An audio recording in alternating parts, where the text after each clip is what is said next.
Assalamualaikum warahmatullahi wabarakatuh. Selamat berjumpa kembali dalam perkuliahan online pemrograman web. Kali ini saya akan menjelaskan tentang JavaScript. JavaScript sendiri itu merupakan bahasa pemrograman yang dijalankan di sisi klien pada suatu browser. JavaScript itu bukan atau tidak sama dengan Java, bahasa pemrograman Java. Lalu penggunaan JavaScript sendiri itu digunakan untuk memberikan dinamis dan interaktif kepada suatu halaman web. Karena HTML sendiri itu tidak bisa memfasilitasi interaksi antara pengguna dengan komponennya. Misalkan, sederhananya adalah suatu tombol. HTML bisa menampilkan suatu tombol, tapi HTML tidak bisa memberikan aksi atau feedback ketika tombol tersebut diklik. Begitupun dengan suatu input. Apabila ada suatu perubahan, maka tidak bisa ada interaksi atau feedback atau katakanlah aktivitas lain yang bisa dilakukan oleh si HTML tersebut. Namun, menggunakan JavaScript, kita bisa melakukan atau memberikan suatu interaksi ketika ada suatu trigger yang sesuai dengan suatu keadaan tertentu sehingga nanti akan menghasilkan suatu aktivitas tertentu juga. Berkaitan dengan JavaScript sendiri bisa menggunakan atau memanipulasi atribut dan value-nya ya. Jadi kita bisa mengubah suatu nilai value dari suatu atribut, baik itu validasi data atau value data. Misalkan kalau input ya itu value datanya bisa divalidasi, bisa diubah, dikalkulasi, dan lain hal seperti itu. Untuk CSS sendiri kita bisa ubah seperti warnanya, bentuknya, ukurannya. Jadi itu adalah salah satu cara interaksi atau dinamis dari si halaman web tadi. Cara penggunaan JavaScript itu kita bisa menggunakan kurang lebih ada dua cara, yaitu ada embed dan eksternal. Embed itu artinya kita tempelkan di dalam dokumen HTML. Ini bisa menggunakan tag namanya script. Sebetulnya cukup script saja itu biasanya suka dikenal oleh browser itu adalah JavaScript. Tapi untuk lebih yakin atau lebih baik itu tuliskan tipenya yaitu text JavaScript. Lalu di dalam tag tersebut barulah kita tuliskan script-script dari JavaScript-nya. Kalau eksternal itu sebetulnya hampir sama dengan penggunaan embed. Perbedaannya itu ada di atribut src atau source.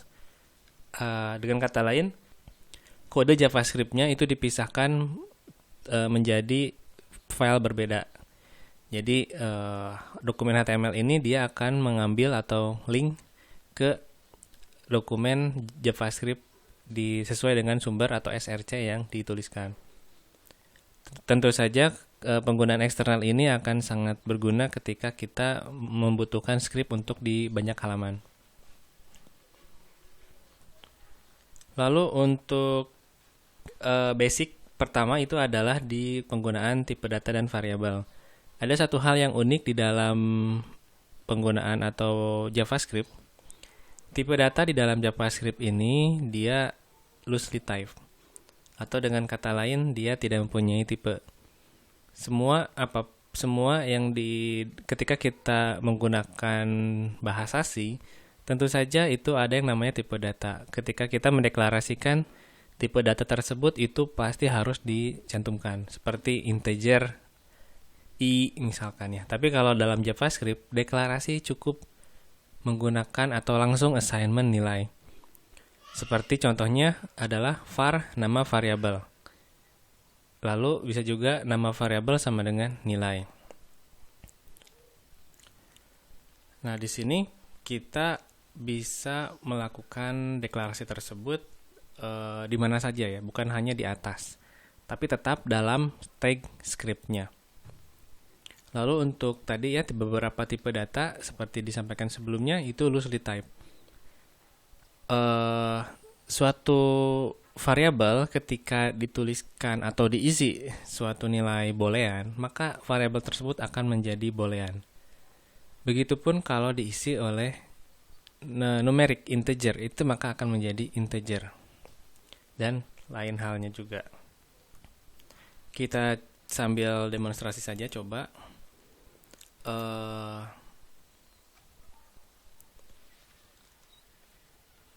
Kita butuhkan atau simpan sebagai HTML saja sudah cukup, karena JavaScript bekerja di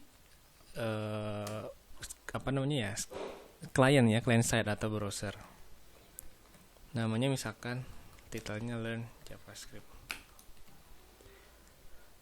Di sini kita akan coba menampilkan. Nah, output di dalam JavaScript itu sebetulnya adalah bisa dikatakan kita memanipulasi kan. Jadi sebetulnya tidak ada output di dalam JavaScript secara langsung ya. Misalkan seperti printf di dalam bahasa C.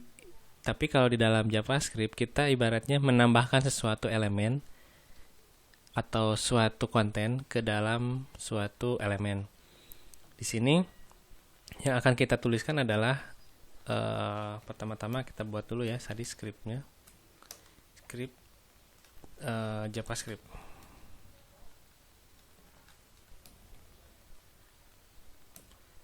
Nah, seperti ini juga sudah cukup, tapi kalau mau pakai teks JavaScript, kita bisa tuliskan di sini adalah untuk menuliskan elemen atau menambahkan tadi adalah kita tambahkan dokumen.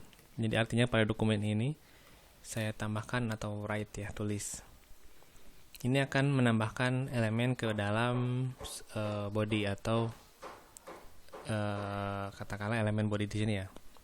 Misalkan namanya hello world ya. Kita coba buka. Nah, muncul tulisan hello world seperti ini. Ini kalau kita lihat view page source-nya, ada hal yang menarik ya. Ketika kita lihat page source-nya itu tidak ada hello world, tapi document.write hello world. Nah, salah satu karakteristik dari JavaScript itu bisa dilihat di page source-nya. Karena bagaimanapun juga, JavaScript itu diproses atau dibaca di sisi klien. Berbeda dengan client-side server nanti ya. Jadi di-compile di server dulu baru ditampilkan ke user atau klien. Sehingga kode-kode client-side server itu tidak bisa kita lihat.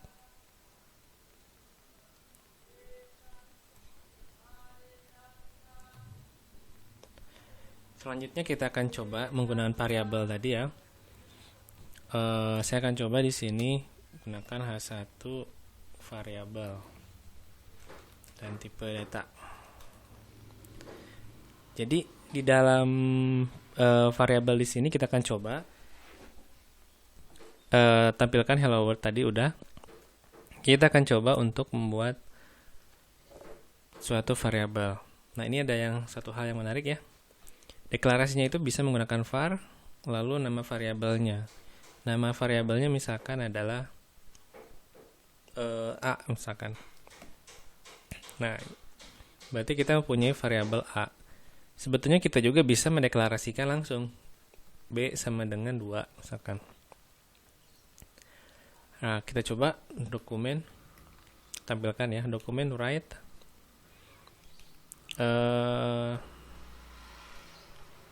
A-nya berapa, B-nya berapa ya. Kita coba lihat dari A dulu, B dulu deh. A kan belum ada nilainya. Atau kita buat aja di sini ya. A sama dengan 5, B 2. Kita lihat A. Ketika kita jalankan hello world 5, oh ini tidak jadi dia menambahnya tetap ya, tidak akan ke bawah. Mungkin kita bisa tambahkan write ln, tapi sebetulnya tidak akan berpengaruh juga. Kenapa? Karena yang dibaca oleh browser kan elemennya itu HTML. Maka kalau untuk mau ke bawah, kita harus tambahkan BR. Atau seperti ini, dokumen write BR.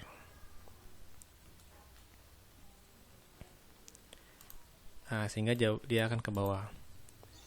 Nah, di dalam penggunaan ini, kita akan coba sambil langsung ke operator ya.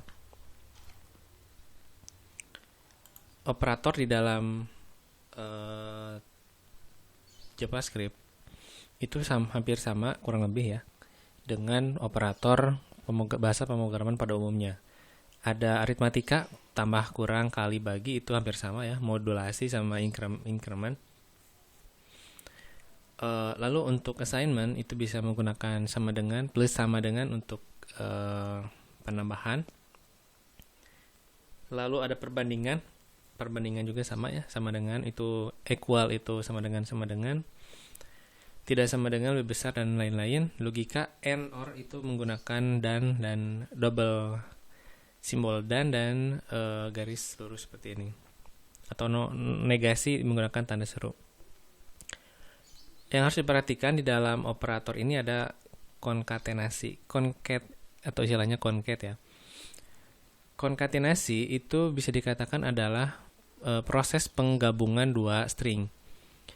Kita lihat simbolnya itu adalah plus.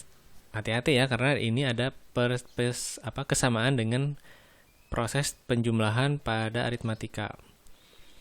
Nah, kita akan coba untuk memperlihatkan tersebut, kita akan coba tambahkan ya.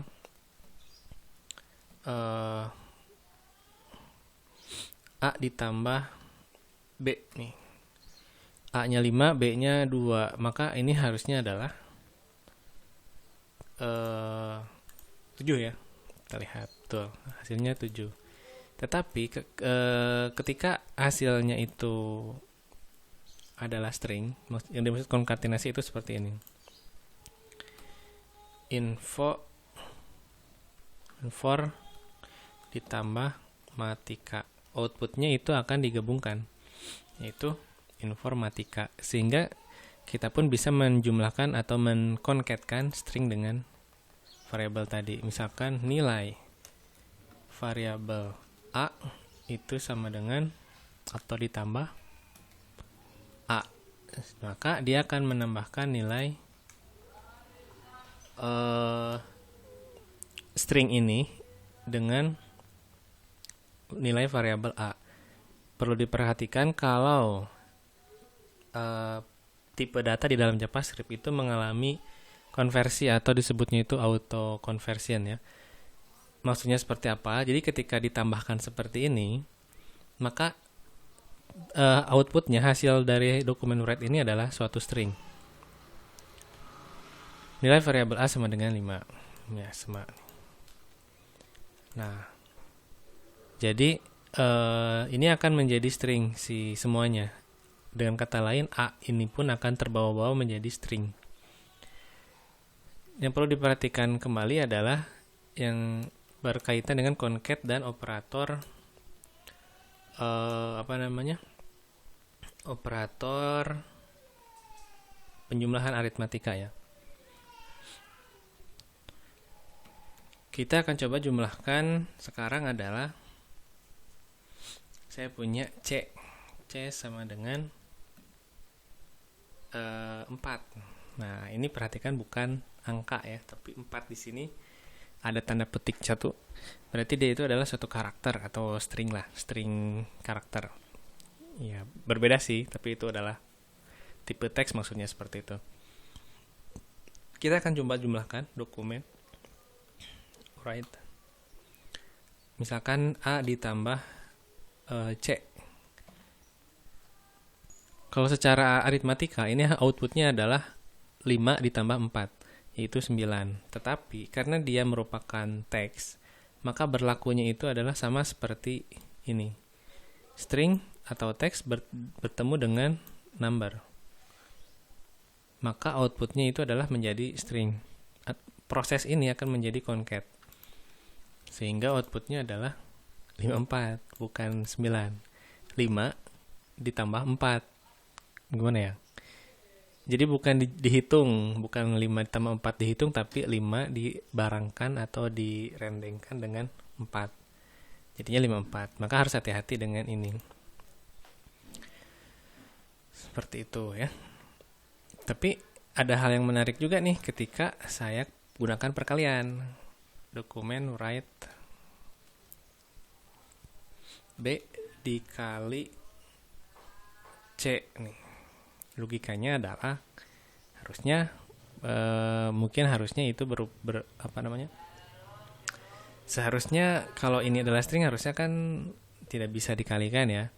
Tapi yang terjadi adalah ini saya BR-kan dulu lagi.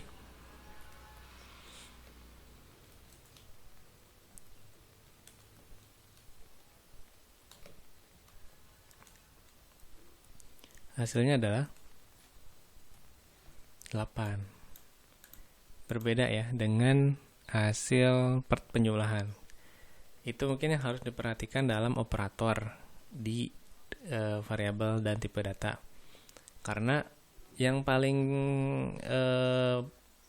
bermasalah itu adalah di string saja sebetulnya. Karena di dalam string ini ketika dijumlahkan atau ditambahkan itu akan menconcat, bukan menghitung atau mengkalkulasi lah kurang lebih, tapi akan mengkonkatenasi. Itu untuk variabel dan tipe data. Selanjutnya adalah kita akan coba yang kedua, kondisional. Ya, seperti yang kita ketahui, kondisional di dalam bahasa pemrograman itu sangat identik dengan, atau mungkin hampir semua ya, menggunakan kata kunci if, jika. Begitupun di dalam JavaScript itu mempunyai sintaksnya adalah if juga. Ini kurang lebih hampir sama, tapi berhubung kita masih baru atau Anda masih semester 2 di sini, jadi akan saya coba jelaskan kembali tentang kondisional. Takutnya masih ada yang belum paham. Kondisional ini sendiri sintaksnya adalah if. Oke, kita harus buat scriptnya dulu. Di sini kita membutuhkan suatu fungsi if ya. If. Nah, if di sini berarti kita perlu suatu kondisi. Kondisi di sini menentukan apakah kode atau compiler ini akan melanjutkan eksekusi kodenya kemana. Secara basic itu ada 3 jenis ya if ya. If yang single seperti ini kondisinya misalkan A. Di sini kita menggunakan operator logic ya, atau perbandingan. Berarti A, apakah A sama dengan 5? Nah, berarti kita akan cek value-nya apakah betul nggak sama dengan 5. Harus perhatikan, hati-hati ya. Sama dengan itu bukan berarti ingin mengecek equal atau sama nilainya. Ini berarti assignment atau pengisian nilai. Maka kita sama dengannya harus 2. Yang pertama adalah if yang seperti ini, maka dia akan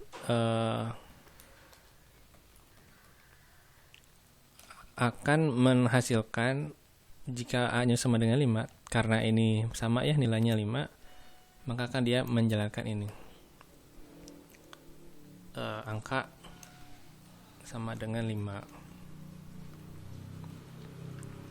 Lalu kita lihat ya di sini outputnya angka sama dengan 5 ya muncul. Tetapi kita juga bisa menggunakan else yang kedua. Jadi ini bentuk yang kedua, dokumen.write misalkan angka tidak sama dengan 5. Kita coba ubah ya yang di atas. A-nya jadi 6. Artinya ini akan dicek nih, apakah A sama dengan 5, sedangkan A sendiri nilainya adalah 6. Tentu saja ini akan menghasilkan nilai false atau salah. Maka dia akan meloncat ke bagian else di sini ya. Maka inilah yang akan muncul, bukan yang atas. Sehingga outputnya adalah angka tidak sama dengan 5. Dan bentuk yang ketiga itu adalah menggunakan else if. Jadi kalau penggunaan else itu auto ya. Jika ini bernilai sama, maka langsung otomatis else yang akan dieksekusi. Tapi kalau else if, dia akan cek lagi. Misalkan apakah A sama dengan 6.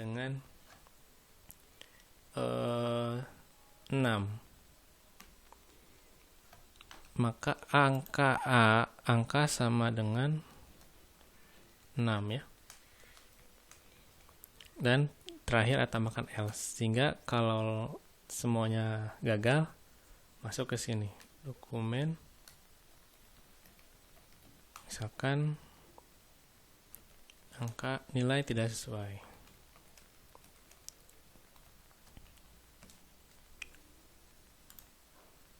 Kita lihat angka sama dengan 6 karena nilainya bernilai 6 ya. Karena 6, apakah 6 sama dengan 5? Tidak. Kan ke bawah, apakah A6 sama dengan 6? Betul, true. Maka ini akan ditampilkan. Sehingga kalau ini salah, 7, maka tentu saja ini salah, maka yang ditampilkan harusnya adalah ini ya, nilai tidak sesuai. Nilai tidak sesuai. Oke, itu untuk variabel ya, untuk di bagian variabel dan tipe data. Maksudnya di fungsi conditional if. Sebetulnya ada satu lagi, yaitu adalah switch case. Tapi saya mungkin akan skip dulu itu. Nanti akan dijelaskan pada di bagian setelah selesai, jika masih ada waktu ya. Yang kedua adalah kita coba buat looping atau perulangan. Untuk looping sendiri itu biasanya kita mempunyai atau hampir sama dengan pemrograman pada umumnya. Di dalam JavaScript pun itu kita punya 3 jenis looping. Pertama adalah while. Jadi kalau while di sini berarti karakteristiknya itu adalah pertama, looping itu sampai kondisi masih bernilai true. Jadi bernilai false baru semuanya selesai atau tidak di looping lagi, tidak diulang lagi. Pengecekannya di awal sehingga minimum adalah 0 ya. Mungkin kalau dari pertama kondisinya sudah tidak memenuhi, maka tidak akan di looping dulu. Yang kedua adalah repeat until, atau di sini sintaksnya adalah do while. Penggunaan do while itu mirip dengan while juga. Kondisi berhenti atau kondisinya itu dicek di akhir. Dan perubahan nilai atau peubahnya biasanya itu sama seperti while juga ada di dalam ya. Jadi harus hati-hati untuk while dan do while, ada kondisi yang harus diubah. Karena kalau tidak ya mungkin nanti akan infinite loop. Browser pun nanti akan bisa infinite loop ya, dan outputnya itu mungkin akan crash ya di dalam browsernya. Lalu yang ketiga itu adalah menggunakan for. Kalau ini biasanya digunakan untuk looping yang katakanlah jelas ya, perubahannya itu incremental. Baik itu 1, bedanya 2 dan seterusnya. Biasanya jelas awal dan akhirnya ya, dimulai dari karena di sini menggunakan indeks ya. Dimulai dari indeks awalnya berapa sampai indeks akhir nilainya berapa. Dan ini pun biasanya umumnya digunakan adalah yang ini ya, untuk looping yang menggunakan for. Kita akan coba perulangan tersebut. Satu perulangan. Masih menggunakan script, JavaScript biasa. Kita akan coba mengulangi nilai ya, dokumen for. Kita gunakan for dulu. For. Kita tidak perlu mendeklarasikan i saja karena langsung ya, i sama dengan 1, i lebih kecil sama dengan 10, i plus. Misalkan di sini saya tambahkan dokumen.write, namanya misalkan Unjani misalkan ya, atau informatika deh. Maka kan kita akan mempunyai tulisan informatika sebanyak 10 kali. Nah ya, perulangan informatika dan sampai 10 kali. Atau supaya sederhana saja kita buat variabel i-nya. I. Kita lihat ya, 1 sampai 10. Contoh kasus misalkan pada deret ya. Berarti deret dari 10 itu berarti kita jumlahkan. Misalkan kita buat di sini sum sama dengan 0. Sum sama dengan bisa menggunakan ini ya, tadi plus sama dengan I. Ini itu sama dengan sum sama dengan sum ditambah I. Jadi boleh langsung seperti ini, boleh.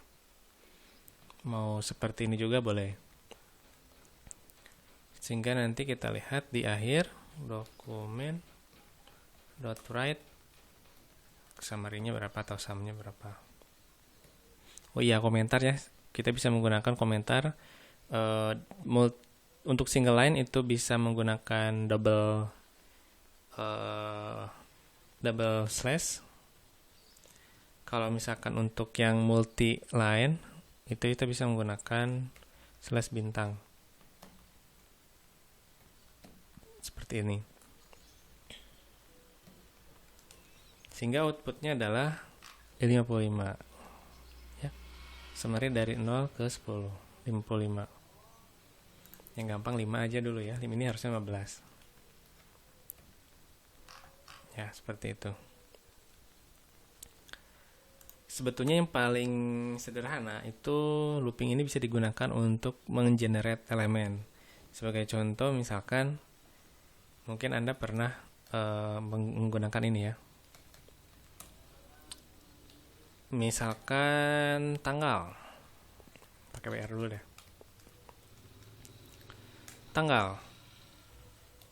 Tanggalnya berapa? Ini kan menggunakan elemen namanya select.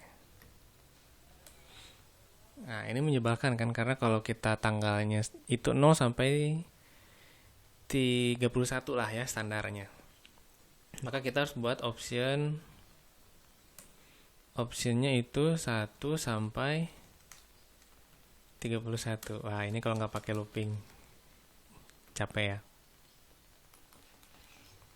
Kita bisa gunakan di sini baru ya. JavaScript-nya. Kita bisa gunakan loopnya script. Meskipun biasanya ini dilakukan di server side ya, lebih bagus dilakukan di server side scripting. Tapi ini adalah salah satu contoh ya. Misalkan dokumen for untuk 31 kali berarti sama dengan 1, mulainya dari 1, berhentinya di sama dengan 31. Jangan lupa I++ juga. Lalu kita akan coba looping adalah si tulisan tadi ya. Nah, ini berarti kita ada yang berubah kan, yaitu si nilai value dan ininya. Tentu saja ini kita gunakan. Kita juga bisa menggunakan tanda petik ya di sini untuk, karena menggunakan sama dengan si atributnya atau tanda kutip 2, kita bisa tutup dulu string awal ya. Jadi sehingga kita pecah bagi 2 nih, satu yang ini dan satu yang kanan. Kita lihat, lalu kita masukkan variabel I tadi. Lalu yang option juga sama, ini kita tutup dulu, lalu tambah variabel I, masukkan. Nah ya, kita dapat string seperti ini, sehingga ketika kita jalankan ini akan menjadi 0 sampai 31. Dia akan generate-nya. Nah, masih banyak lagi sebetulnya fungsi dari looping ya. Bisa menggunakan while juga, tapi pada intinya sama sintaksnya. Lalu selanjutnya sebelum ke array, saya akan coba untuk di fungsi atau function prosedur. Jadi di dalam JavaScript kita bisa membuat suatu function atau prosedur yang sebetulnya merupakan pembungkusan dari suatu kode. Jadi berbeda dengan kode sebelumnya, itu yang otomatis dijalankan kan. Ketika kita panggil dokumen.write itu otomatis panggil. Tapi ada beberapa kondisi kita membutuhkan atau katakanlah kode tersebut itu perlu dijalankan ketika dipanggil saja. Nah, kita bisa menggunakan function. Kita coba ya. Kita akan coba dulu di sini buat H1 function dan prosedur. Di dalam JavaScript, function prosedur itu mempunyai sintak yang sama, yaitu function. Kita akan coba membuat suatu function. Cara mendeklarasikannya itu sederhana. Karena di dalam JavaScript itu loosely type, kita tidak perlu mendeklarasikan kalau function ini itu misalkan integer apa ya. Tapi kita bisa langsung saja function, nama fungsinya apa? Seperti ini ya. Function, nama fungsinya apa, parameternya apa. Kalau ada kekeluaran, gunakan sintaks return. Kalau tidak ada ya sudah. Function, misalkan namanya tadi adalah panggil ya. Call, misalkan tidak ada parameter. Di sini kita akan coba dokumen.write. Namanya adalah using atau menggunakan prosedur atau function aja lah. Ini prosedur sih sebetulnya. Oke, biar bingung. Kita lihat ya. Karena ini function, maka dia tidak akan otomatis dijalankan. Nggak ada. Function dan prosedur itu akan digunakan ketika kita gunakan. Cara penggunaannya itu adalah panggil namanya, call, gunakan parameternya. Karena kosong ya langsung aja ya kosongkan. Maka sekarang baru muncul ya using prosedur. Muncul tulisan seperti itu. Sedangkan tadi apa ya? Kalau satu lagi misalkan kita coba adalah yang functionnya. Function hitung misalkan. Parameternya adalah X dan Y misalkan. Kita akan coba kita berikan pengeluaran dari fungsi ini. Misalkan return X ditambah, jangan tambah deh ya. Nanti X dikali misalkan ya, bosan tadi tambah terus Y. Kita lihat outputnya itu adalah hasilnya X dikali Y. Kita coba nih dokumen.write, ininya BR dulu ya supaya turun ke bawah. Dokumen.write fungsinya yaitu hitung 5 dan 10, artinya 5 dikali 10 ya. Oke. Mungkin sebagai reminder kembali fungsi dan prosedur itu seperti apa.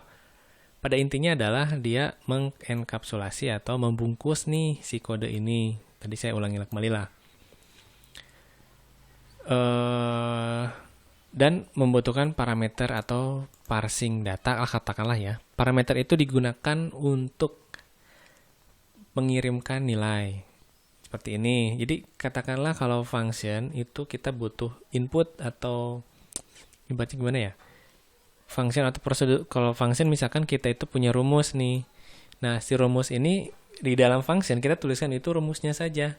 Sedangkan si nilainya itu kita tergantung dari isinya. Atau jadi nanti otomatis X dan Y ini tergantung dari apa yang diisikan oleh parameternya. Contoh 5, 10, maka dia akan X dan Y ini akan menjadi 5 dan 10. Maka dia akan mengembalikan 5 dikali 10. Kita coba ya outputkan. hasilnya adalah 50. Begitupun kalau kita tuliskan misalkan 10 dan 10, berarti kan 100. Nih, 100. Itu untuk function ya. Function ini nanti akan bisa digunakan juga ketika apa namanya ya, di dalam elemen.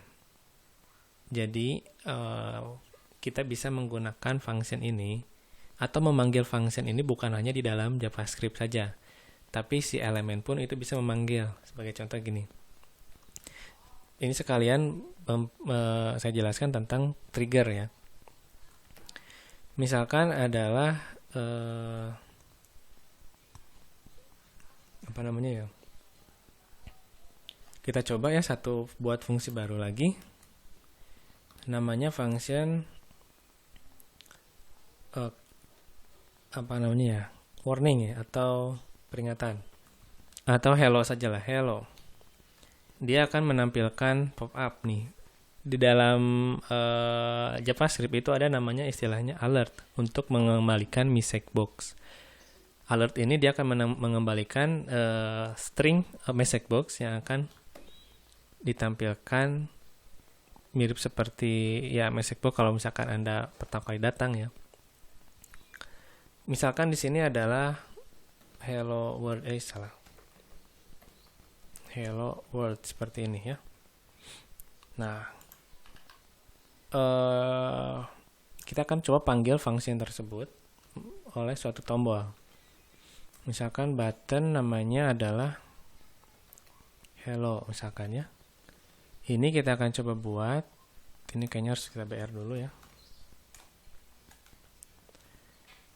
Ada fungsinya on ya. Ini adalah trigger. Artinya on itu kalau secara bahasa Indonesia berarti pada kan. Ketika atau pada apa ini akan merekam atau ngelisten atau katakanlah menginteraksi gitu. Seperti contoh on click, berarti pada saat diklik maka value-nya itu adalah kita bisa isikan fungsinya. Akan melakukan apa? Kita bisa gunakan misalkan hello, method hello ya, atau function hello. Otomatis dia akan memanggil fungsi ini yaitu alert. Kita akan coba lihat. Nih kita punya button namanya hello. Ketika diklik dia akan mengembalikan atau menjalankan fungsi hello yang di mana di dalamnya ada alert hello ya, sehingga muncul tulisan hello world. Lalu kita akan lihat lagi adalah ada banyak ya. Sebagai contoh ada input teks nih. Itu ada biasanya kalau input teks itu ada namanya on focus. On focus itu berarti saat suatu elemen sedang disorot oleh monitor atau layar atau mouse-nya gitu ya. Atau katakanlah di si pointernya. Ketika difokus dia ngapain? Misalkan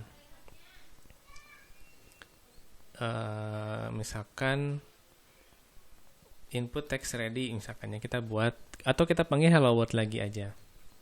Hello nih. Kita lihat ketika ini fokus maka hello world ini akan muncul ya. Oke, dia terus-terusan seperti itu karena apa? Karena si input teksnya sedang fokus. Oke, dan terjadilah infinite loop ya. Ini saya paksakan fokus ke tempat lain. Sebetulnya kalau untuk tipe teks biasanya lebih bukan on focus ya, tapi on change yang lebih ini. Yang lebih apa namanya? Yang lebih cocok ya. On change ini berarti ketika suatu value-nya berubah. Belum saya refresh ya, refresh dulu. Jadi ketika nilainya berubah, maka dia akan memanggil a on change. Nah, berubah seperti itu. ini berubah lagi kan, dari on change jadi kosong menjadi, maka dia akan muncul lagi. Biasanya mungkin seperti itu ya. Nanti mungkin di part 2 akan saya jelaskan tentang bagaimana manipulasi data menggunakan JavaScript. Sampai di sini kita akan coba mempelajari atau singkat saja berkaitan dengan basic dalam penggunaan JavaScript. Nanti di dalam part 2 kita akan coba untuk penggunaan DOM sebagai acuan bagaimana kita menggunakan atribut dan nilai di dalam semua elemen. Atau dengan kata lain, kita akan coba mulai membuat web yang interaktif. Oke, sampai di sini dulu. Mungkin silakan kalau ada pertanyaan disampaikan pada Classroom atau grup forum lainnya. Atau di komentar ini juga boleh. Sekian dan terima kasih.